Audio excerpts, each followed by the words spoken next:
ਵਾਹਿਗੁਰੂ ਵਾਹਿਗੁਰੂ ਵਾਹਿਗੁਰੂ ਵਾਹਿਗੁਰੂ ਵਾਹਿਗੁਰੂ ਵਾਹਿਗੁਰੂ ਵਾਹਿਗੁਰੂ।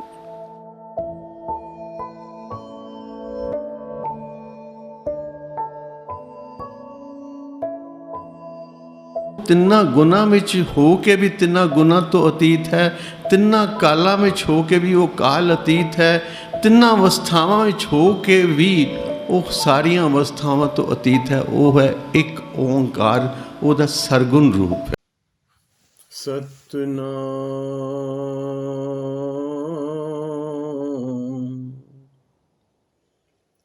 ਸਤਨਾਮ ਸ੍ਰੀ ਵਾਹਿਗੁਰੂ ਵਾਹਿਗੁਰੂ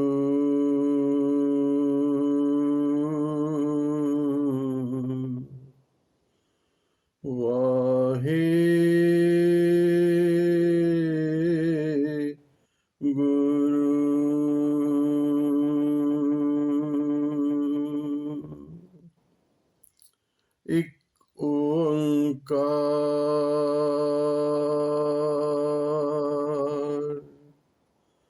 ਸਤਨਾਮ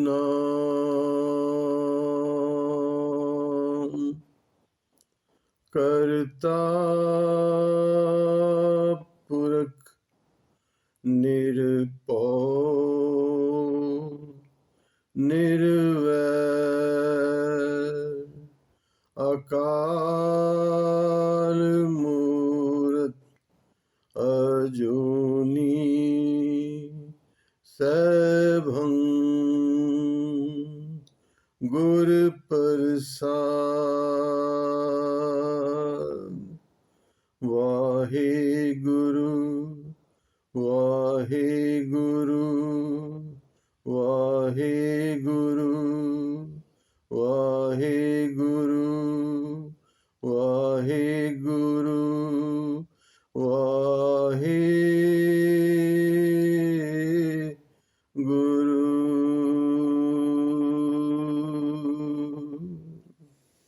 ਵਾਹਿਗੁਰੂ ਜੀ ਕਾ ਖਾਲਸਾ, ਵਾਹਿਗੁਰੂ ਜੀ ਕੀ ਫਤਿਹ। ਗੁਰੂ ਪਿਆਰੀ ਸਾਧ ਸੰਗਤ, ਕੁਝ ਦਿਨਾਂ ਤੋਂ ਪਾਵਨ ਬਾਣੀ ਸ੍ਰੀ ਆਨੰਦ ਸਾਹਿਬ ਜੀ ਦੀ ਵਿਚਾਰ ਚੱਲ ਰਹੀ ਹੈ। ਹੁਣ ਤੱਕ 7 ਪੌੜੀਆਂ ਦੀ ਵਿਚਾਰ ਹੋਈ ਹੈ। ਅੱਜ 8ਵੀਂ ਪੌੜੀ ਤੋਂ ਵਿਚਾਰ ਆਰੰਭ ਕਰਾਂਗੇ। ਪਹਿਲਾ ਮੂਲ ਪਾਠ, ਫਿਰ ਜੈਸੀ ਜੈਸੀ ਮੇਰੇ ਗੁਰਦੇਵ ਕਿਰਪਾ ਕਰਨਗੇ। ਆਓ ਜਪੋ ਪਿਆਰ ਨਾਲ। ਬਾਬਾ ਜਿਸ ਤੂੰ ਦੇ ਸੋਈ ਜਨ ਪਾਵੈ, ਪਾਵੇ ਤਾਂ ਸੋ ਜਨ ਦੇਹ ਜਿਸਨੋਂ, ਹੋਰ ਕਿਆ ਕਰੇ ਵਿਚਾਰਿਆ। ਇੱਕ ਭਰਮ ਭੂਲੇ ਫਿਰੇ ਦਹਿ ਦਿਸ, ਇੱਕ ਨਾਮ ਲਾਗ ਸਵਾਰਿਆ। ਗੁਰ ਪ੍ਰਸਾਦੀ ਮਨ ਭਇਆ ਨਿਰਮਲ, ਜਿਨਾ ਭਾਣਾ ਭਾਵੈ। ਕਹੇ ਨਾਨਕ ਜਿਸ ਦੇਹ ਪਿਆਰੇ, ਸੋਈ ਜਨ ਪਾਵੈ। ਬਾਬਾ ਜਿਸ ਤੂੰ ਦੇ ਸੋਈ ਜਨ ਪਾਵੈ। ਇਸ ਪਾਵਨ ਪੌੜੀ ਵਿੱਚ ਬਾਦਸ਼ਾਹ ਬਖਸ਼ਿਸ਼ ਕਰਦੇ ਹਨ। ਜਿਸ ਤਰ੍ਹਾਂ 7ਵੀਂ ਪੌੜੀ 'ਚ ਗੁਰਦੇਵ ਨੇ ਕਿਰਪਾ ਕੀਤੀ, ਆਨੰਦ ਆਨੰਦ ਸਭ ਕੋ ਕਹੇ, ਆਨੰਦ ਗੁਰੂ ਤੇ ਜਾਣਿਆ। ਤੇ ਇਹ ਜੋ ਆਨੰਦ ਹੈ, ਜੋ ਟਿਕਾਓ ਹੈ, ਜੋ ਸਦੀਵੀ ਖੇੜਾ ਹੈ, ਉਹ ਹਰ ਕਿਸੇ ਨੂੰ ਪ੍ਰਾਪਤ ਨਹੀਂ ਹੁੰਦਾ। ਪਾਤਸ਼ਾਹ ਕਹਿੰਦੇ ਨੇ, ਜਿਸ ਤੂੰ ਦੇ ਸੋਈ ਜਨ ਪਾਵੇ। ਕੋਈ ਵਿਰਲੇ ਹਨ ਜਿਨ੍ਹਾਂ ਤੇ ਉਸ ਦੀ ਕਿਰਪਾ ਹੁੰਦੀ ਹੈ। ਸਭ ਤੋਂ ਉੱਤੀ ਦਾਤ ਹੈ ਆਨੰਦ, ਇਸ ਤੋਂ ਉੱਤੇ ਕੁਛ ਨਹੀਂ। ਪਰ ਮਿਲਦੀ ਉਸ ਨੂੰ ਹੈ ਜੋ ਇਸ ਦੇ ਯੋਗ ਹੈ। ਕੋਟਨ ਮੇ ਨਾਨਕ ਕੋ ਨਾਰਾਇਣ ਜੀ ਚੀਤ। ਕਰੋੜਾਂ 'ਚ ਕੋਈ ਕਦ ਹੈ ਜਿਹੜਾ ਇਸ ਅਵਸਥਾ ਤੇ ਪਹੁੰਚਿਆ ਹੈ। ਨਹੀਂ ਤੇ ਪਾਤਸ਼ਾਹ ਕਹਿੰਦੇ ਨੇ ਆਨੰਦ ਆਨੰਦ ਸਭ ਕੋ ਕਹੇ, ਸਾਰੇ ਹੀ ਕਹਿ ਰਹੇ ਨੇ, ਪਰ ਨਹੀਂ, ਆਨੰਦ ਜਿਸ ਤੇ ਉਸ ਦੀ ਅਸੀਮ ਕਿਰਪਾ ਹੋ ਜਾਏ। ਪਰ ਇਹ ਕਿਰਪਾ ਦੀ ਪ੍ਰਾਪਤੀ ਕਿਵੇਂ ਹੋਵੇ? ਪਾਤਸ਼ਾਹ ਬਖਸ਼ਿਸ਼ ਕਰਦੇ ਹਨ, ਪਾਵੇ ਤਾਂ ਸੋ ਜਨ ਦੇ ਜਿਸਨੂੰ, ਹੋਰ ਕਿਆ ਕਰੇ ਬੇਚਾਰਿਆ। ਜਿਸਨੂੰ ਤੂੰ ਦੇਂਗਾ ਉਹੀ ਆਨੰਦ ਦੀ ਦਾਤ ਪ੍ਰਾਪਤ ਕਰ ਸਕੇਗਾ, ਹੋਰ ਫਿਰ ਕੀ ਕਰੇ? ਬਾਕੀ ਤੇ ਸਭ ਵਿਚਾਰੇ ਭਾਵ ਭਟਕ ਰਹੇ ਨੇ। ਇੱਕ ਭਰਮ ਭੂਲੇ ਫਿਰੇ ਦਹਿ ਦਿਸ, ਇੱਕ ਨਾਮ ਲਾਗ ਸਵਾਰਿਆ। ਇੱਕ ਉਹ ਨੇ ਜਿਹੜੇ ਭਰਮਾਂ 'ਚ ਹੀ ਭਟਕੇ ਫਿਰਦੇ ਨੇ। ਇੱਕ ਨੂੰ ਤੂੰ ਨਾਮ ਨਾਲ ਜੋੜ ਦਿੱਤਾ, ਲਿਵ ਜੁੜ ਗਈ ਜਿਨ੍ਹਾਂ ਦੀ, ਜਿਨ੍ਹਾਂ ਤੇ ਕਿਰਪਾ ਹੋ ਗਈ, ਨਾਮ ਰਸ ਜਿਨ੍ਹਾਂ ਨੂੰ ਪ੍ਰਾਪਤ ਹੋ ਗਿਆ। ਲਾਲ ਰੰਗ ਤਿਸ ਕੋ ਲਗਾ ਜਿਸਕੇ ਵਡ ਭਾਗਾ। ਇਹ ਲਾਲ ਰੰਗ ਨਾਮ ਵਾਸਤੇ ਹੀ ਆਇਆ ਪਿਆਰੀ ਸਾਧ ਸੰਗਤ। ਤੇ ਬਾਣੀ ਦਾ ਸ਼ਬਦ, ਨਾਮ ਤੋਂ ਉੱਤੇ ਹੋਰ ਕੋਈ ਚੀਜ਼ ਨਹੀਂ। ਨਾਮ ਨਾਮੀ ਵਿੱਚ ਅਭੇਦ ਹੈ। ਔਰ ਖਾਲੀ ਰੈਪੂਟੇਸ਼ਨ ਹੀ ਨਾਮ ਦਾ ਜਪਣਾ ਨਹੀਂ ਹੈ। ਜਦ ਤੱਕ ਇਸ ਵਿੱਚ ਆਪਣਾ ਆਪਾ ਨਾ ਰੰਗਿਆ ਜਾਏ, ਇਹਦੇ 'ਚ ਮਰਜ ਨਾ ਹੋ ਜਾਏ ਜਪਣ ਵਾਲਾ। ਗੁਰਦੇਵ ਨੇ ਵਿਧੀ ਵੀ ਦੱਸੀ ਹੈ। ਜਪਜੀ ਸਾਹਿਬ ਦੀ ਪਾਵਨ ਬਾਣੀ 'ਚ ਗੁਰਦੇਵ ਬਖਸ਼ਿਸ਼ ਕਰਦੇ ਹਨ, ਗਾਵੀਐ ਸੁਣੀਐ ਮਨ ਰੱਖੀਏ ਭਾਵ। ਨਾਮ ਨੂੰ ਗਾਣਾ, ਭਾਵ ਜਪਣਾ ਹੈ, ਸੁਣਨਾ ਹੈ। ਪਰ ਨਾਲ ਉਹਦੇ ਇੱਕ ਚੀਜ਼ ਬੜੀ ਵੱਡੀ ਦੱਸੀ ਗੁਰਦੇਵ ਨੇ, ਮਨ ਕੀਤਾ ਭਾਵ। ਮਨ ਵਿੱਚ ਪਿਆਰ ਰੱਖ ਕੇ, ਭਾਵਨਾ ਰੱਖ ਕੇ, ਅਸੀਮ ਪਿਆਰ, ਡਿਵੋਸ਼ਨ, ਆਪਣਾ ਆਪਾ ਮਿਟਾ ਕੇ। ਸਾਡਾ ਜਪਜੀ ਸਾਹਿਬ ਵਿੱਚ ਸਵਾਲ ਹੈ, ਕਿਵ ਸਚਿਆਰਾ ਹੋਈਏ। ਔਰ ਸਮੁੱਚਾ ਜਪਜੀ ਸਾਹਿਬ ਇਸੇ ਸਵਾਲ ਦਾ ਹੀ ਜਵਾਬ ਹੈ। ਪਾਤਸ਼ਾਹ ਕਹਿੰਦੇ ਨੇ, ਹੁਕਮ ਰਜਾਈ ਚਲਣਾ ਨਾਨਕ ਲਿਖਿਆ ਨਾਲ। ਉਸਦੇ ਹੁਕਮ ਵਿੱਚ ਆ ਜਾ, ਉਸਦੀ ਰਜਾ ਵਿੱਚ ਆ ਜਾ। ਇਹ ਸ਼ਰਤ ਹੈ, ਸਰੈਂਡਰ ਅਨਟੂ ਹਿਮ। ਇਹ ਨਾਮ ਦਾ ਜਪਣਾ ਪਿਆਰ ਵਿੱਚ ਆ ਕੇ ਉਹਦੇ ਪ੍ਰਤੀ ਆਤਮ ਸਮਰਪਣ ਹੈ।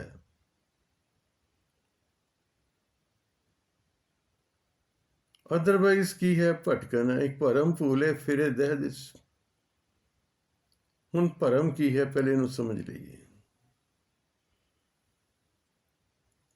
ਜੇ ਸਧਾਰਨ ਤਲ ਤੇ ਦੇਖਣਾ ਹੋਵੇ ਭਰਮ, ਤੇ ਜੇ ਕੋਈ ਪੁੱਛੇ ਵੀ ਉੱਪਰ ਜੋ ਆਕਾਸ਼ ਹੈ ਇਸ ਦਾ ਕੀ ਰੰਗ ਹੈ, ਸੁਭਾਵਿਕ ਉੱਤਰ ਆਏਗਾ ਜੀ ਨੀਲਾ ਰੰਗ ਹੈ। ਔਰ ਇਸ ਦੇ ਰੰਗ ਦਾ ਨਾਂ ਹੀ ਸਕਾਈ ਬਲੂ ਰੱਖ ਦਿੱਤਾ ਹੈ। ਬਟ ਇਸ ਸਕਾਈ ਬਲੂ, ਕਿਸੇ ਬੱਚੇ ਨੂੰ ਵੀ ਪੁੱਛੋਗੇ ਤੇ ਉਹਦੀ ਕਿਤਾਬਾਂ 'ਚ ਲਿਖਿਆ ਹੈ ਸਕਾਈ ਇਜ਼ ਨਾਟ ਬਲੂ। ਇਹ ਭਰਮ ਹੈ, ਇਹ ਅੱਖਾਂ ਦਾ ਭਰਮ ਹੈ। ਪਰ ਜਿਸ ਭਰਮ ਦੀ ਗੱਲ ਪਾਤਸ਼ਾਹ ਕਰ ਰਹੇ ਨੇ ਉਸ ਤੋਂ ਉੱਤੇ ਦੀ ਗੱਲ ਹੈ। ਜਿਸ ਤਰ੍ਹਾਂ ਪਾਤਸ਼ਾਹ ਨੇ ਕਿ ਸੁਪਨੇ ਜਿਉ ਸੰਸਾਰ। ਸੁਪਨਾ ਇੱਕ ਭਰਮ ਹੈ, ਦੇਖਿਆ ਹੈ। ਜੇ ਕੋਈ ਪੁੱਛੇ ਵੀ ਸੁਪਨਾ ਤੁਸੀਂ ਦੇਖਿਆ ਨਹੀਂ ਦੇਖਿਆ, ਕੀ ਦੇਖਿਆ? ਫਲਾਣਾ ਸੁਪਨੇ 'ਚ ਆਇਆ ਸੀ ਜੀ, ਸਾਡੇ ਨਾਲ ਗੱਲਾਂ ਕਰਦਾ ਰਿਹਾ। ਪਰ ਕਿਆ ਸੁਪਨਾ ਸੱਚ ਹੈ? ਭਰਮ ਹੈ। ਇਸੇ ਤਰ੍ਹਾਂ ਪਾਤਸ਼ਾਹ ਕਹਿੰਦੇ ਸੁਪਨੇ ਜਿਉ ਸੰਸਾਰ। ਇਹ ਸੰਸਾਰ ਵੀ ਇੱਕ ਭਰਮ ਹੈ। ਜਿਹਦੀ ਸੱਚ ਫਿਰ ਕੀ ਹੈ? ਸੱਚ ਹੈ ਉਹ ਜੋ ਤੁਹਾਡਾ ਆਤਮ ਹੈ। ਇਸ ਨੂੰ ਇਸ ਤਰ੍ਹਾਂ ਹੋਰ ਬਰੀਕੀ ਨਾਲ ਸਮਝਣ ਦਾ ਯਤਨ ਕਰੀਏ ਅਧਿਆਤਮਿਕ ਢੰਗ ਨਾਲ। ਉਪਨਿਸ਼ਦਾਂ ਦਾ ਇੱਕ ਬੜਾ ਪਿਆਰਾ ਸੂਤਰ ਹੈ, ਤੱਤਵ ਹੈ ਕਿ ਦ੍ਰਿਸ਼ ਮਿਥਿਆ ਦ੍ਰਿਸ਼ਟਾ ਸਤ। और गुरुदेव ने बानी च क्या है, ये जो संसार है मिथ्या है, असत है, जो हो के भी नहीं है। दृष्टमान है सगल मिथे नाम, जो भी दिखाई दे रहा है वो मिथ्या है। मिथ्या मतलब जिस तरह सुपना है, सुपने नाल कंपेयर कर दें संसार ਨੂੰ। एक हुंदा है असत, एक हुंदा है मिथ्या, एक हुंदा है सत। असत जो है ही नहीं, मिथ्या जो हो के भी नहीं है। जिस तरह सुपना देखिया है, दैट्स अ फैक्ट, बट है नहीं इसलिए मिथ्या। और सत्य कौन है? वो जो अनुभव प्रकाश, वो जो आत्म, जिस तरह कई ਥਾਵਾਂ ਤੇ दास ने बेनती की कि हर अवस्था विच वो मौजूद है, पर हर अवस्था तो अतीत है। अवस्था किहड़ियां ने? जागृत, वाइड अवेकनिंग स्टेट, स्वपन, ड्रीम स्टेट, सुषुप्ति, डीप स्लीप स्टेट। ਇਹ ਤਿੰਨ ਸਟੇਟਸ ਨੇ ਸਾਡੀਆਂ ਐਗਜ਼ਿਸਟੈਂਸ ਦੀਆਂ। ਤੇ ਇਹਨਾਂ ਤਿੰਨਾਂ ਵਿੱਚ ਉਹ ਦ੍ਰਿਸ਼ਟਾ, ਉਹ ਆਤਮ ਤत्व ਮੌਜੂਦ ਹੈ। ਪਰ ਇਹਨਾਂ ਤਿੰਨਾਂ ਸਟੇਟਸ ਵਿੱਚ ਉਹ ਹੋ ਕੇ ਵੀ ਇਹ ਤਿੰਨੇ ਸਟੇਟਸ ਬਦਲਦੀ ਰਹਿੰਦੀਆਂ। ਇੱਕ ਵਾਰੀ ਫਿਰ ਜਾਗਦੇ ਹਾਂ, ਫਿਰ ਸੋ ਜਾਂਦੇ ਹਾਂ, ਫਿਰ ਸੁਪਨਾ ਦੇਖਦੇ ਹਾਂ, ਫਿਰ ਉੱਠ ਜਾਂਦੇ ਹਾਂ ਜਾਂ ਸੋ ਜਾਂਦੇ ਹਾਂ, ਬਟ ਉਹ ਸਦੀਵੀ ਹੈ। ਉਹ ਸੁਪਨ ਕਾਲ ਵਿੱਚ ਵੀ ਮੌਜੂਦ ਹੈ, ਗਹਿਰੀ ਨੀਂਦ ਵਿੱਚ ਵੀ ਮੌਜੂਦ ਹੈ, ਔਰ ਸਾਡੇ ਜਾਗ ਵਿੱਚ ਵੀ ਮੌਜੂਦ ਹੈ। ਲੇਕਿਨ ਉਹ ਤਿੰਨਾਂ ਵਿੱਚ ਮੌਜੂਦ ਹੋ ਕੇ ਵੀ ਤਿੰਨਾਂ ਤੋਂ ਅਤੀਤ ਹੈ। ਉਹ ਕੋਈ ਦ੍ਰਿਸ਼ਟਾ ਹੈ। ਇਸ ਨੂੰ ਹੋਰ ਢੰਗ ਨਾਲ, ਹੋਰ ਬਰੀਕੀ ਨਾਲ, ਕਿਉਂਕਿ ਜਦ ਤੱਕ ਗੱਲ ਪਕੜ ਵਿੱਚ ਨਹੀਂ ਆਏਗੀ ਤੇ ਬਾਣੀ ਫਿਰ ਦੇ ਅਰਥ ਖੁੱਲਣਗੇ ਨਹੀਂ। ਇਸ ਨੂੰ ਹੋਰ ਢੰਗ ਨਾਲ ਸਮਝੀਏ। ਇੱਕ ਹੈ ਚੇਂਜੇਬਲ, ਜਿਹੜਾ ਹਰ ਵਕਤ ਚੇਂਜ ਹੋ ਰਿਹਾ ਹੈ। ਪਰ ਚੇਂਜ ਕਿਹਨੂੰ ਪਤਾ ਲੱਗ ਰਿਹਾ ਕਿ ਚੇਂਜ ਹੋ ਰਿਹਾ ਹੈ? ਇਹ ਸੋਚੋ, ਕਿਹਨੂੰ ਪਤਾ ਲੱਗ ਰਿਹਾ ਕਿ ਚੇਂਜ ਹੋ ਰਿਹਾ ਹੈ? ਉਹ ਜੋ ਅਨਚੇਂਜਡ ਹੈ, ਉਹਨੂੰ ਪਤਾ ਲੱਗ ਰਿਹਾ ਹੈ ਕਿ ਸਭ ਚੇਂਜ ਹੋ ਰਿਹਾ। ਉਹ ਅਨਚੇਂਜਡ ਕੌਣ ਹੈ? ਸਾਡਾ ਆਤਮ, ਜੋ ਨਾ ਜਨਮਦਾ ਹੈ ਨਾ ਮਰਦਾ ਹੈ, ਜਿਸ ਨੂੰ ਪਾਤਸ਼ਾਹ ਨੇ ਬਾਣੀ ਵਿੱਚ ਕਿਹਾ, ਗੌਂਡ ਰਾਗ ਵਿੱਚ ਗੁਰੂ ਅਰਜਨ ਦੇਵ ਪਾਤਸ਼ਾਹ ਨੇ, ਅਚਰਜ ਕਥਾ ਮਹਾ ਅਨੂਪ ਪ੍ਰਾਤਮਾ ਪਾਰ ਬ੍ਰਹਮ ਕਾ ਰੂਪ। ਇਹ ਜਿਹੜਾ ਆਤਮਾ ਹੈ ਸਾਡਾ, वो जो कहो कबीर राम की अंश है, वो जो सब में जोत जोत है सोए, वो परमात्मा जो जोत रूप विच आप मौजूद है साढ़े अंदर, जिन्हों असे परमेश्वर दा रूप कहने आत्म तत्व। वो आत्म जिहड़ा है वो तिन्ना कालां विच हो के भी काल अतीत है, क्योंकि परमेश्वर दी अंश है। परमेश्वर आद सच, जुगाद सच, है भी सच, नानक होसी भी सच। ਅਸੀਂ ਰੋਜ਼ ਪੜ੍ਹਦੇ ਹਾਂ। ਸ੍ਰਿਸ਼ਟੀ ਦੀ ਆਦ ਵਿੱਚ ਵੀ ਉਹ ਸੱਚ ਸੀ। ਜਦੋਂ ਸਮਾਂ ਆਰੰਭ ਹੋਇਆ, ਸ੍ਰਿਸ਼ਟੀ ਬਣੀ, ਉਦੋਂ ਵੀ ਉਹ ਸੱਚ ਸੀ। ਔਰ ਜਦੋਂ ਇਹ ਸਭ ਕੁਝ ਮਿਟ ਜਾਏਗਾ, ਉਦੋਂ ਵੀ ਉਹ ਸੱਚ ਰਹੇਗਾ। ਨਾਨਕ ਹੋਸੀ ਵੀ ਸੱਚ। ਉਹ ਜੋ ਕਦੀ ਬਦਲਾਵ ਦੇ ਅਧੀਨ ਨਹੀਂ ਹੈ, वो दृष्टा है, वो साक्षी है, वो विटनेस है। और जो बदल रहा है वो दृश्य है। और ये बड़ी कॉमन जी गल है इंग्लिश जिसे है, सीयर कैनॉट बी सीनरी। दृष्टा कदी दृश्य नहीं हो सकता। उपनिषदां में जो आया है, दृगेव तू न दृश्यते। हे दृष्टा, हे परमात्मा, तू दृश्य नहीं हो सकता, क्योंकि दृश्य बदल जाएगा। जो बनया है वो मिटेगा, जो उपजियो सो बिनस है, वो हर रूप में मिटेगा। समा थोड़ा या ज़्यादा लग सकता है। ये चंद्रमा सूरज भी मिट जाएंगे, ये कायनात बनी है मिट जाएगी। लेटेस्ट स्टडी आई, एक ब्लैक होल है, रोज़ का एक सूरज जज़ब कर दिंदा अपने अंदर। ਅਸੀਂ ਜਾਣਦੇ ਕੀ ਹਾਂ ਸ੍ਰਿਸ਼ਟੀ ਨੂੰ? ਪਿਆਰੀ ਸਾਧ ਸੰਗਤ, ਅਸੀਂ ਤੇ 4 ਕਿਤਾਬਾਂ ਪੜ੍ਹ ਕੇ ਸਮਝ ਲਿਆ, ਸਭ ਕੁਝ ਜਾਣ ਲਿਆ ਕਿ ਨਹੀਂ। ਜੇ ਮੈਂ ਕਹਾਂ ਕਿ ਜੋ ਕੁਝ ਵੀ ਸਾਡੇ ਅਨੁਭਵ ਵਿੱਚ ਦ੍ਰਿਸ਼ਟਮਾਨ ਨਜ਼ਰ ਆ ਰਿਹਾ ਹੈ, ਜਾਂ ਜੋ ਸਾਇੰਟਿਸਟ ਜਿਸ ਤੇ ਰਿਸਰਚ ਕਰ ਰਹੇ ਨੇ, stars and planets, they are just 1/zillionth part of the existence। ਇੱਕ ਸੂਈ ਦੇ ਨੱਕੇ ਜਿੰਨਾ ਵੀ ਇਹਨਾਂ ਦਾ ਵਜੂਦ ਨਹੀਂ। ਤੇ ਧਰਤੀ ਦਾ ਸਭ ਤੋਂ, ਇਸ ਸ੍ਰਿਸ਼ਟੀ ਦਾ ਸਭ ਤੋਂ ਵੱਡਾ ਜਿਹੜਾ ਸੂਰਜ ਹੈ ਨਾ, ਉਹ ਸਾਡੇ ਸੂਰਜ ਤੋਂ 13 ਲੱਖ ਗੁਣਾ ਵੱਡਾ ਹੈ। 13 ਲੱਖ ਗੁਣਾ ਵੱਡਾ, ਸ਼ਾਇਦ ਇਸ ਤੋਂ ਵੀ ਵੱਡਾ। ਇਹ ਵੀ ਜੇ ਸਾਇੰਸ ਦੀ ਖੋਜ ਹੈ ਨਾ, ਹੋ ਸਕਦਾ ਇਸ ਤੋਂ ਵੀ ਵੱਡੇ ਵੱਡੇ ਸੂਰਜ ਹੋਣ, ਸਟਾਰਸ। ਸੂਰਜ ਸਾਡਾ ਇੱਕ ਸਟਾਰ ਹੈ, ਔਰ ਸਾਡੀ ਗੈਲੈਕਸੀ ਵਿੱਚ ਐਸੇ ਕਰੋੜਾਂ ਹੀ ਸਟਾਰਸ ਨੇ। ਤਾਂ ਹੀ ਤੇ ਪਾਤਸ਼ਾਹ ਨੇ ਕਿਹਾ, ਅਗਮ ਅਗਮ ਅਸੰਖ ਲੋ, ਅਸੰਖ ਕਹੇ ਸਿਰ ਭਾਰ ਹੋਏ। ਅਸੰਖ ਕਹਿਣਾ ਵੀ ਗਿਣਤੀ ਕਰਨੀ ਹੈ ਇੱਕ ਕਿਸਮ ਦੀ। ਪਾਤਸ਼ਾਹ ਕਹਿੰਦੇ ਨੇ ਅਸੰਖ ਕਹੇ, ਅਸੰਖ ਕਹਿਣਾ ਵੀ ਨਹੀਂ ਠੀਕ, ਉੱਥੇ ਚੁੱਪ ਰਹਿਣਾ ਹੀ ਠੀਕ ਹੈ। ਪਰ ਕਹਿਣ ਵਾਸਤੇ ਕਹਿਣਾ ਪੈਂਦਾ। ਇਸ ਲਈ ਪਾਤਸ਼ਾਹ ਕਹਿੰਦੇ ਨੇ ਅਖਰੀ ਨਾਮ ਅਖਰੀ ਸਾਲਾ, ਕੁਝ ਸ਼ਬਦ ਵਰਤਨੇ ਪੈਂਦੇ ਨੇ। ਇਸ ਲਈ ਕਿਸੇ ਨੇ ਕਬੀਰ ਸਾਹਿਬ ਨੂੰ ਪੁੱਛਿਆ ਕਿ ਪਰਮਾਤਮਾ ਕੈਸਾ ਹੈ। ਕਬੀਰ ਸਾਹਿਬ ਕਹਿੰਦੇ ਨੇ, ਬੋਲ ਅਬੋਲ ਮਦ ਹੈ ਸੋਈ, ਜਸ ਹੈ ਉਹ ਹੈ ਤਸ ਲਖੇ ਨਾ ਕੋਈ। ਉਹ ਬੋਲ, ਵਰਡਸ ਐਂਡ ਸਾਇਲੈਂਸ ਦੇ ਵਿਚਕਾਰ ਜੋ ਹੈ ਉਹ ਹੈ, ਪਰ ਉਹ ਜੈਸਾ ਹੈ ਵੈਸਾ ਕੋਈ ਦੇਖ ਨਹੀਂ ਸਕਦਾ। ਇਹ ਵੱਡ ਉੱਚਾ ਹੋਵੇ ਕੋਈ ਤਿਸ ਉੱਚੇ ਕੋ ਜਾਣੇ ਸੋਏ। ਇਹ ਭਰਮ ਹੈ, ਇਹ ਭਟਕਣ ਹੈ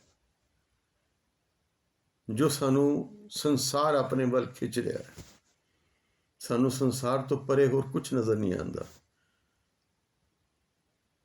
ਇੱਥੇ ਪਰਮਾਤਮਾ ਦਾ ਨਾਮ ਕਬੀਰ ਸਾਹਿਬ ਨੇ ਤਾਂ ਸਾਫ਼ ਕਿਹਾ ਬਾਣੀ 'ਚ। ਕਹਿੰਦੇ ਨੇ, ਕਬੀਰਾ ਰਾਮ ਪਦਾਰਥ ਪਾਏ ਕੇ ਕਬੀਰਾ ਗਾਂਠ ਨਾ ਖੋਲ, ਨਹੀਂ ਪੱਟਨ ਨਹੀਂ ਪਾਰਖੂ ਨਹੀਂ ਗਾਗ ਨਹੀਂ ਮੋਲ। ਜੇ ਤੇਰੇ ਕੋਲ ਕੋਈ ਗਿਆਨ ਹੈ ਨਾ, ਤੇ ਉਹਦਾ ਬਾਜ਼ਾਰ ਪੋਟਲੀ ਖੋਲ ਕੇ ਬਹਿ ਨਾ ਜਾਈਂ, ਗਿਆਨ ਵੰਡਣਾ ਸ਼ੁਰੂ ਨਾ ਕਰ ਦੇਈਂ, ਕਿਉਂਕਿ ਇਸ ਗਿਆਨ ਦਾ ਕੋਈ ਗਾਹਕ ਹੀ ਨਹੀਂ। ਪਹਿਲੀ ਗੱਲ ਤੇ ਇਹਦਾ ਬਾਜ਼ਾਰ ਹੀ ਕੋਈ ਨਹੀਂ ਜਿੱਥੇ ਲੈ ਕੇ ਪੋਟਲੀ ਖੋਲੇਗਾ। ਹੀਰੇ ਚਾਂਦੀ ਦੇ ਬਾਜ਼ਾਰ ਹੈ ਨੇ, ਜਾਓ ਬੰਬੇ, ਪੰਜ ਰਤਨਾ ਸਾਰਾ ਭਰਿਆ ਪਿਆ। ਬਟ ਹੀਰੇ ਚਾਂਦੀ ਦੇ ਬਾਜ਼ਾਰ ਵੀ ਨੇ, ਸਬਜ਼ੀ ਮੰਡੀ ਹੈ, ਸਬਜ਼ੀ ਵਿਕਦੀ ਹੈ। ਬਟ ਨਾਮ ਦਾ ਬਾਜ਼ਾਰ ਕਿਹੜਾ ਹੈ? ਤੇ ਜੇ ਹੈ ਨਹੀਂ ਪਟਨ, ਤੇ ਨਾਮ ਦੀ ਪਰਖ ਕਿਹਨੂੰ ਹੈ ਕਿ ਕਿੰਨਾ ਕੀਮਤੀ ਪਦਾਰਥ ਹੈ। ਤੇ ਜੇ ਪਰਖ ਵੀ ਸੁਣ ਸੁਣਾ ਕੇ ਸਮਝ ਆ ਗਈ ਬੜਾ ਵੱਡੀ ਦਾਤ ਹੈ ਨਾਮ, तो क्या वो गाहक है? क्या वो लेगा नाम? दिखावे मात्र से चले जाने हैं, सर नाम दे दियो जी, सर नाम दे दियो जी। पर क्या वो नाम फिर जपिया? जे जपिया हुंदा तो फिर तो हर घर च एक संत प्रगट होना चाहिए सी। जितने गुरुद्वारे, जितने मंदिर, जितनियां मस्जिदां, जितने धर्मशालावां, कितने चर्च, ये जपन वाले होंदे इतने, ते हर घर एक साधु जन्म लैंदा। पर इत्थे ते पातशाह ने स्पष्ट कहता है, कोटन में नानक को नहीं पट्टन नहीं पारखू नहीं गाहक। को गाहक ही नहीं है, वो देखन आ गया, गाहक नहीं है वो। जाओ गुरुद्वारे, कितने नाम की दात मंगते हैं असें, कितने रब नूं देखना चाहते हैं। किसी नूं पुत्र चाहिए, किसी नूं धीआं चाहिए, किसी नूं परिवार चाहिए, किसी नूं मकान चाहिए, किसी नूं बिजनेस चाहिए, किसी नूं कुछ चाहिए। रब किनूं चाहिए? ऐ जग मिठा, रब किने डिठा? नहीं। खोजो इस मन को, कोई खोजो भाई। असीं कह कुछ होर रहे हैं, अंदर साडे कुछ होर है। मैं कल भी एक सभा में सवाल किया सी ਸੰਗਤ ਨੂੰ ਕਿ ਮੱਥਾ ਟੇਕਣ ਤੋਂ ਭਾਵ ਕੀ ਹੁੰਦਾ ਹੈ। ਕਹਿੰਦੇ ਜੀ ਮੱਥਾ ਆਪਣੀ ਬੁੱਧੀ ਸਮਰਪਣ ਕਰਦੇ ਨਹੀਂ, ਪਰ ਕਿਆ ਅਸੀਂ ਬੁੱਧੀ ਸਮਰਪਣ ਕਰਦੇ ਹਾਂ? ਮੱਥਾ ਤਾਂ ਦਿਹਾੜੀ 4 ਵਾਰੀ ਟੇਕਦੇ ਹਾਂ ਅਸੀਂ। ਤੇ ਜੇ ਸਮਰਪਣ ਕਰਦੇ ਨਹੀਂ ਆ ਤੇ ਉਹੀਓ ਗੁਰਦੁਆਰੇ ਦੇ ਬਾਹਰ ਆ ਕੇ ਇੱਕ ਦੂਜੇ ਨੂੰ ਗਾਲਾਂ ਕਿਉਂ ਕੱਢਣੇ ਆ? ਭਾਈ ਬੁੱਧੀ ਤਾਂ ਛੱਡ ਆਏ ਸੀ। ਇੱਕ ਦੂਜੇ ਦੇ ਬਾਰੇ ਜਜਮੈਂਟ ਕਿਉਂ ਪਾਸ ਕਰਨੇ ਆ? ਚੰਗਾ ਤੇ ਮਾੜਾ। Who we are to judge anybody? ਇਹ ਸਭ ਤੋਂ ਵੱਡਾ ਅਪਰਾਧ ਹੈ। ਕਿਸੇ ਦੀ ਕਮੀਆਂ ਖੋਜਣੀਆਂ ਇਹ ਸਭ ਤੋਂ ਵੱਡਾ ਅਪਰਾਧ ਹੈ। ਅਗਲੇ ਦੇ ਗੁਣ ਦੇਖੋ, ਅਵਗੁਣ ਦੇਖਣ ਆਪਣੇ ਦੇਖੋ। ਫਰੀਦ ਸਾਹਿਬ ਕਹਿੰਦੇ ਨੇ, ਫਰੀਦਾ ਜੇ ਤੂੰ ਅਕਲ ਲਤੀਫ ਕਾਲੇ ਲਿਖ ਨਾ ਲੇਖ, ਆਪਨੜੇ ਗਿਰੀਬਾਨ ਵਿੱਚ ਸਿਰ ਨੀਵਾ ਕਰ ਦੇਖ। ਨਹੀਂ ਪਟਨ ਨਹੀਂ ਪਾਰਖੂ, ਕੋਈ ਪਰਖ ਵਾਲਾ ਨਹੀਂ, ਤੇ ਪਰਖ ਵਾਲਾ ਤੇ ਗਾਹਕ ਨਹੀਂ ਹੈ। ਗਾਹਕ ਹੈ ਤੇ ਉਹਦੇ ਪਾਸ ਕੀਮਤ ਨਹੀਂ ਹੈ। ਨਹੀਂ ਗਾਹਕ ਨਹੀਂ ਮੋਲ, ਕੀਮਤ ਕੀ ਹੈ? ਪੁੱਛੋ ਗੁਰੂ ਨਾਨਕ ਸਾਹਿਬ ਨੂੰ। ਕਹਿੰਦੇ ਨੇ ਪਹਿਲਾ ਮਰਨ ਕਬੂਲ, ਪਹਿਲੇ ਮੌਤ ਨੂੰ ਕਬੂਲ ਕਰ। ਸਰੀਰ ਦੀ ਮੌਤ ਨਹੀਂ, ਉਹ ਤਾਂ ਇੱਕ ਦਿਨ ਆ ਹੀ ਜਾਣੀ ਹੈ। ਮਨ ਦੀ ਮੌਤ, ਨਾਨਕ ਜੀਵ ਤਿਆ ਮਰ ਰਹੀਏ, ਇਹ ਬਿਦ ਜੋ ਕਮਾਈਏ। ਆਪਣੇ ਹੰਕਾਰ ਦੀ ਮੌਤ ਕਬੂਲ ਕਰ ਲੈ। ਮੈਂ ਨਹੀਂ ਪ੍ਰਭ ਸਭ ਕਿਛ ਤੇਰਾ, स्वीकार कर ले। आप गवाइए ਤਾਂ ਸ਼ੋ ਪਾਈਏ। अपना अपना गवाना पैंदा, अपने आप ਨੂੰ ਮਿਟਾਣਾ ਪੈਂਦਾ ਆਪਣੇ ਆਪ ਨੂੰ। ਇਹ ਗੁਰੂ ਨਾਨਕ ਸਾਹਿਬ ਦੀ ਪਹਿਲੀ ਸ਼ਰਤ ਹੈ। जो तो प्रेम खेलन का चाओ, सिर धर तली गली मोरियाओ। जे तेन प्रेम की खेड खेडनी ना रब नाल, ते पहले सिर अपना एक साइड ते कर दे, मतलब हंकार एक पासे रख दे।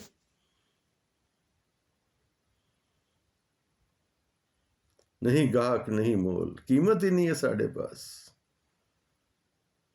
पाज कबीर साहब कहते ने, कंचन स्यों पाइए नहीं तोल, मन दे राम लिया है मोल। ਇਹ ਮਨ ਦੇ ਵੱਟੇ ਮਿਲਦਾ ਹੈ ਪਿਆਰੀ ਸਾਧ ਸੰਗਤ। ਗੁਰਦੇਵ ਕਿਰਪਾ ਕਰਦੇ ਹਨ, ਇੱਕ ਭਰਮ ਭੂਲੇ। ਫਿਰ ਕੀ ਇਹ ਨਤੀਜਾ ਕੀ? ਅਸੀਂ ਭਟਕ ਰਹੇ ਹਾਂ, ਪਦਾਰਥਾਂ 'ਚ ਖੁਸ਼ੀ ਲੱਭ ਰਹੇ ਹਾਂ, ਔਰ ਪਦਾਰਥ 'ਚ ਕਿਸੇ ਨੂੰ ਖੁਸ਼ੀ ਮਿਲੀ ਨਹੀਂ। ਪਦਾਰਥ ਹੀ ਟੈਂਪਰੇਰੀ ਹੈ, ਇਹ ਜੀਵਨ ਹੀ ਟੈਂਪਰੇਰੀ ਹੈ। ਇਹਦੀ ਖੁਸ਼ੀ ਕਿੱਥੋਂ ਮਿਲੇਗੀ? ਸੱਚਾ ਸੁੱਖ ਕਿੱਥੇ ਮਿਲੇਗਾ? ਮੋਮੈਂਟਰੀ ਮਿਲੇਗਾ। ਜੋ ਕੁਛ ਮਿਲੇਗਾ ਮੋਮੈਂਟਰੀ ਮਿਲੇਗਾ, ਆਨੰਦ ਨਹੀਂ ਮਿਲੇਗਾ। पदार्थ ही आनंद नहीं है, संसार ही आनंद नहीं है। करतार दी दुनिया आनंद दी दुनिया। संसार ही सुख और दुख मिलेगा। कर्मा मुताबिक सुख भी मिलेगा, कर्मा मुताबिक दुख भी मिलेगा। कर्मा मुताबिक अमीरी भी मिलेगी, कर्मा मुताबिक गरीबी भी मिलेगी। सब कर्मा संदड़ा खेत। बट जो आनंद है केवल गुरु नानक दे घर विच है, केवल परमेश्वर दे घर विच है। पातशाह ताई ते कहना, तेरे घर आनंद वधाई तुद घर, उसदे घर विच आनंद है। गुरुदेव कहते हैं एक भरम भूले, पर आम जड़े ने फिर जब तक उसकी किरपा नहीं होती ना, वैसे भरम विच ने, संसार नूं ही सच मनी बैठे ने। वो बाल परिवार रिश्तेदारियां नूं ही सच मनी बैठे ने। वो धन दौलत असबाब महल माड़ियां नूं ही सच मनी बैठे ने। यह भरम है, बड़ा वड्डा भरम है। इस भरम तो बाहर कढ़न वास्ते पातशाह कहते एक भरम भूले फिरे दह दिस, दसे दिशावां विच भटकदे फिरदे ने, एक नाम लाग सवारिया। एक वो ने जिन्हां नूं नाम दी लौ लग गई, ਜਿਹੜੇ ਨਾਮ ਦੇ ਰੰਗ 'ਚ ਰੰਗੇ ਗਏ, ਜਿਨ੍ਹਾਂ ਦੀ ਲਿਵ ਜੁੜ ਗਈ, ਉਹਨਾਂ ਨੂੰ ਤਾਂ ਫਿਰ ਕੋਈ ਗੱਲ ਵੀ ਕਰਦਾ ਨਾ ਕੋਲ ਆ ਕੇ, ਉਹ ਵੀ ਇੰਝ ਲੱਗਦਾ ਮੇਰੀ ਘੜੀ ਜਾਈ ਚਲੀ ਗਈ। ਬੜੀ ਸੁੰਦਰ ਸਾਖੀ ਆਂਦੀ ਹੈ। ਧੰਨ ਗੁਰੂ ਕਲਗੀਧਰ ਪਾਤਸ਼ਾਹ ਜੀ ਨੇ ਇੱਕ ਦਿਨ ਭਾਈ ਨੰਦ ਲਾਲ ਜੀ ਨੂੰ ਪੁੱਛਿਆ, ਕਿਤਨੇ ਪਿਆਰੇ ਸਨ ਭਾਈ ਨੰਦ ਲਾਲ ਜੀ ਗੁਰਦੇਵ ਨੂੰ। 52 ਕਵੀਆਂ ਵਿੱਚੋਂ ਸਿਰਮੌਰ, महान विद्वान, फारसी उर्दू, ਤੇ ਉਹ ਪਦਵੀ ਕਿੰਨੀ ਉੱਚੀ ਉਹਨਾਂ ਨੂੰ ਮਿਲੀ, ਪੰਥ ਨੇ ਦਿੱਤੀ ਕਿ ਉਹਨਾਂ ਦੀ ਰਚਨਾ ਸ੍ਰੀ ਦਰਬਾਰ ਸਾਹਿਬ ਵੀ ਪੜ੍ਹੀ ਜਾ ਸਕਦੀ, ਹਰਿਮੰਦਰ ਸਾਹਿਬ। ਤੇ ਪੁੱਛਿਆ ਇੱਕ ਦਿਨ ਗੁਰੂ ਕਲਗੀਧਰ ਪਾਤਸ਼ਾਹ ਨੇ, ਨੰਦ ਲਾਲ ਇਹ ਦੱਸੋ ਕਿ ਤੁਹਾਨੂੰ ਕਦੀ ਆਪਣੇ ਕਿਸੇ ਕੰਮ ਤੇ ਪਛਤਾਵਾ ਲੱਗਾ? ਵੀ ਇਹ ਮੇਰੇ ਕੋਲੋਂ ਗਲਤੀ ਹੋ ਗਈ ਤੇ ਪਛਤਾਵਾ ਕਰਦੇ। ਭਾਈ ਨੰਦ ਲਾਲ ਜੀ ਦਾ ਸਿਰ ਝੁਕ ਗਿਆ। ਕਹਿੰਦੇ ਭਾਈ ਨੰਦ ਲਾਲ ਬੋਲੋ, ਦੱਸੋ। ਭਾਈ ਨੰਦ ਲਾਲ ਜੀ ਕਹਿੰਦੇ ਨੇ ਜੀ ਗਲਤੀਆਂ ਤੇ ਰੋਜ਼ ਹੀ ਹੋ ਰਹੀਆਂ ਨੇ ਤੇ ਰੋਜ਼ ਹੀ ਪਛਤਾਵਾ ਲੱਗਦਾ ਹੈ। ਕਹਿੰਦੇ ਨੇ ਹੈ ਐਸੀ ਕਿਹੜੀ ਗਲਤੀ ਹੈ? ਕਹਿੰਦੇ ਸੱਚੇ ਪਾਤਸ਼ਾਹ ਜਦੋਂ ਕੁਝ ਪਲਾਂ ਲਈ ਤੂੰ ਵਿਸਰ ਜਾਣਾ ਹੈ ਨਾ ਕਦੀ ਵੀ, ਤੇ ਫਿਰ ਬੜਾ ਪਛਤਾਵਾ ਲੱਗਦਾ ਹੈ। ਅਹਿਸਾਸ ਤੇ ਜਾਈ ਚਲੇ ਗਏ, ਅਹਿਸਾਸ ਤੇ ਜਾਈ ਚਲੇ ਗਏ। ਜਿਹਨੇ ਅਵਸਥਾ ਮਾਨੀ ਹੈ ਨਾ ਉਹਨੂੰ ਲੱਗਦਾ ਹੈ ਇੱਕ ਸਾਸ ਵੀ, ਸਵਾਸ ਹਰ ਭਜਨ ਕਰ, ਬਿਰਥਾ ਸਵਾਸ ਮਤ ਖੋਏ, ਕੇ ਜਾਨੋ ਕਿ ਅੰਤ ਕਾ ਇਹੀ ਸਵਾਸ ਹੀ ਹੋਏ। ਕਿਆ ਪਤਾ, ਦਮ ਦਮ ਸਦਾ ਸੰਭਾਲਦਾ, ਦਮ ਨਾ ਬਿਰਥਾ ਜਾਏ। ਕਿ ਕਿਹੜਾ ਪਤਾ ਕਿਹੜਾ ਆਖਰੀ ਸਵਾਸ ਹੈ। ਹਮ ਆਦਮੀ ਹਾਂ, ਇੱਕ ਦਮ ਆਇਆ ਤੇ ਆਦਮੀ ਨਹੀਂ ਤੇ ਮਿੱਟੀ, ਫਿਨਿਸ਼, ਦੈਟਸ ਇਟ। ਫਿਰ ਕੀ ਕਰੀਏ? ਜੁੜੀਏ ਉਸ ਨਾਲ। ਇਹ ਨਹੀਂ ਕਿ ਸੰਸਾਰ ਨਾਲ ਮਿਲਣਾ ਜੁਲਣਾ ਛੋੜ ਦਈਏ, ਐਸਾ ਕੁਛ ਨਹੀਂ ਗੁਰੂ ਨੇ ਕਿਹਾ। ਗੁਰੂ ਆਪ ਸੰਸਾਰ ਵਿੱਚ ਵਿਚਰੇ ਨੇ, ਪਰਿਵਾਰ ਗੁਰੂ ਦਾ ਵੀ ਸੀ, ਖੇਤੀਬਾੜੀ ਕੀਤੀ ਗੁਰੂ ਨਾਨਕ ਨੇ। ਦੂਜੇ ਪਾਤਸ਼ਾਹ ਗੁਰੂ ਅੰਗਦ ਦੇਵ ਜੀ ਮਹਾਰਾਜ ਰੱਸੀਆਂ ਵੱਟ ਕੇ, ਵਾਹਨ ਵੱਟ ਕੇ ਆਪਣਾ ਗੁਜਰਾਨ ਚਲਾਉਂਦੇ ਰਹੇ। ਐਡੇ ਐਡੇ ਸਾਰੇ ਕੰਮ ਗੁਰੂਆਂ ਨੇ ਕੀਤੇ, ਬਟ ਨਾਮ ਅੰਦਰ ਵਸਿਆ ਹੋਇਆ ਸੀ।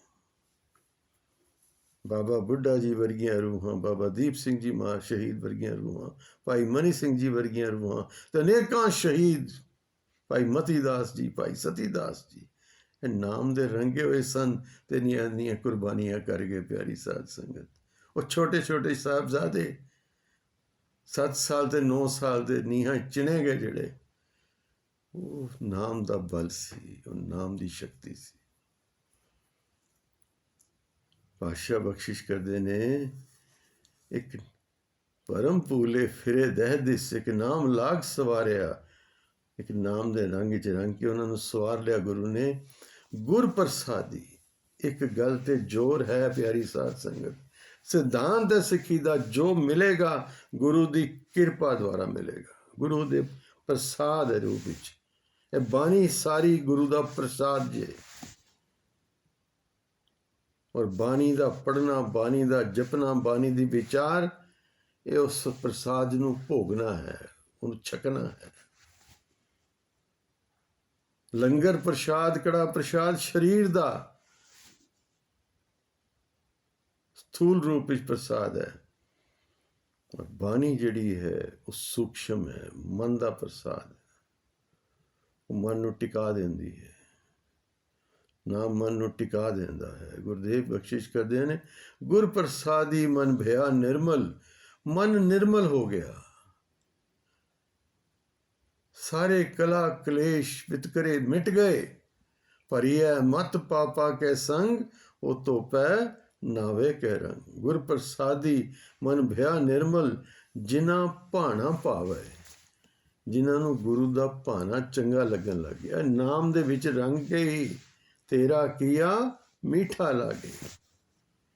ਖਾਲੀ ਲਿਪ ਸਰਵਿਸ ਨਹੀਂ ਹੈ, ਫਿਰ ਮਿੱਠਾ ਲੱਗਣ ਲੱਗ ਜਾਂਦਾ ਹੈ। ਹੁਕਮ ਰਜਾਈ ਚੱਲਣਾ, एक्सेप्टेंस। कुदरत कवन कहा विचार, वारे न जावा एक बार, जो तुद पावै साई भलीकार, तू सदा सलामत निरंकार। एक्सेप्टेंस, सरेंडर, ग्रेटिट्यूड, शुक्राना।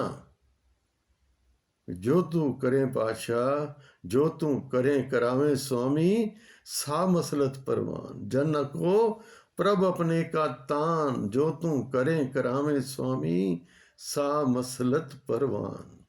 जो तू बैठा क्या करे, हुक्म मने पाई।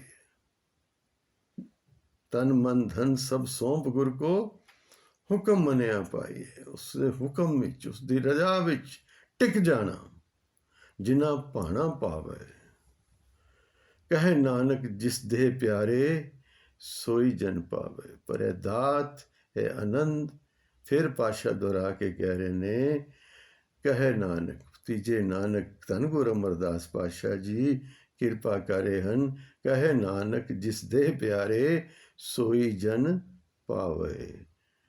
कहे नानक जिस देह प्यारे सोई जन पावे। आज इतनी ही सेवा प्रवान करनी प्यारी साध संगत। बानी अगाध बोध है, बानी पढ़दियाँ बानी विचारदियाँ अनेक भुल्लां हो जांदियां। आप संगत रूप हो, गुरु रूप हो, भुल्लां बख्श देनियां। सतगुर पातशाह रहमत करन, बानी दी सोझी, बानी दा ज्ञान, बानी दा प्रकाश पढ़दियां सुनदियां दे हिरदियां विच कर देन। बानी दे भाव पढ़दियां सुनदियां दे हिरदियां विच वसा देन। असीस रूपी फतेह गजाओ जी। वाहिगुरू जी का खालसा, वाहिगुरू जी की फतेह।